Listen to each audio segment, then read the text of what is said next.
In 5, 4, 3, 2, and 1. And welcome everyone to this episode of the Relators Podcast.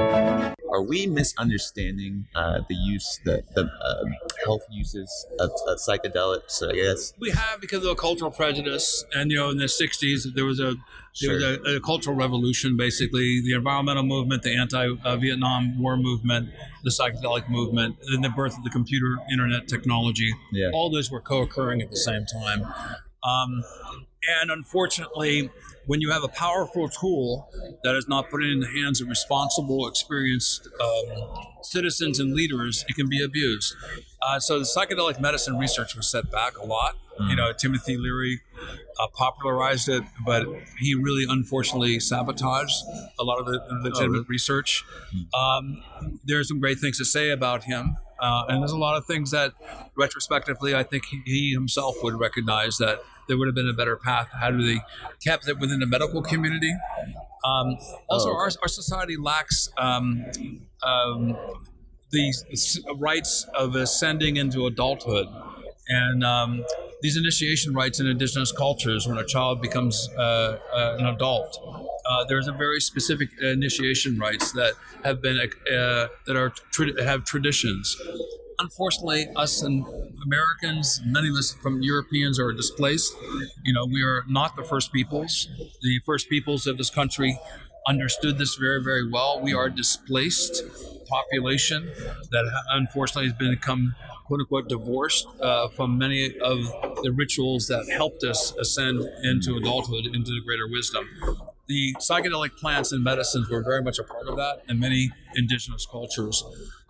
So the problem in the 60s is that we didn't have those traditions, we didn't have those rituals, we didn't have experienced leaders.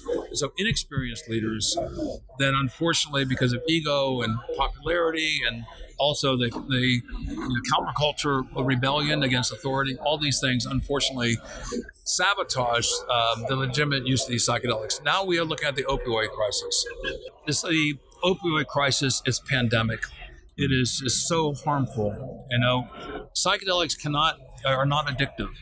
You take a psychedelic mushroom experience, and most people who haven't done this don't know this, but the next day, if you see the mushrooms on the table, you go, no way, I'm not touching those for a long time, right? A lot. I'm going to process it for a while. So they have no addictive potential, but they rewire the biochemistry of the mind temporarily. There's an opportunity, coupled with professional therapy, to change the biochemistry of the mind and to have in a sense, rebooting the mind. And that's why Michael Pollan's book, How to Change Your Mind, is very, very epicentered on that concept. And so, thankfully, the Food and Drug Administration, the FDA scientists, have looked very, very critically at the science without prejudice. And they've come out with statements saying this is the least toxic, most powerful psychotherapeutic drug they've ever seen. In the toxicology studies, these things are virtually non-toxic. But they have a tremendously powerful experience temporarily. Now, I have done many of these psychedelic drugs. I experience and go on a journey with mushrooms maybe once a year. Nature provides, I don't. So make that very clear. I had a DEA license or covered by one for about 10 years. I published in 4 new species in the genus Psilocybe, the psilocybin mushroom genus.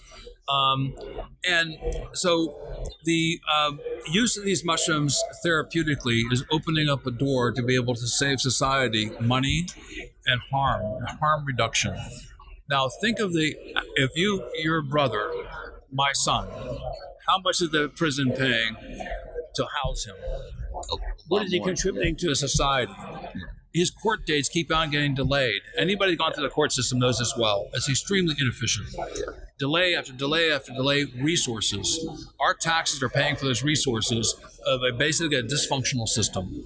If you got a 4 to 6 hour experience and change that person, and your brother, your sister, your daughter, your father, your mother, your brother can be reformed as a responsible citizen, are you going to argue me that your ill-informed prejudice against psychedelic mushrooms is something that you should not try. When you look at the societal benefits, the return on the investment, the benefit-reward ratio is so high. Now, to be clear, you mentioned 40%. Some other addiction profiles are 25%. That's still better than any drug out there that's been approved by the FDA for being able to help addicts.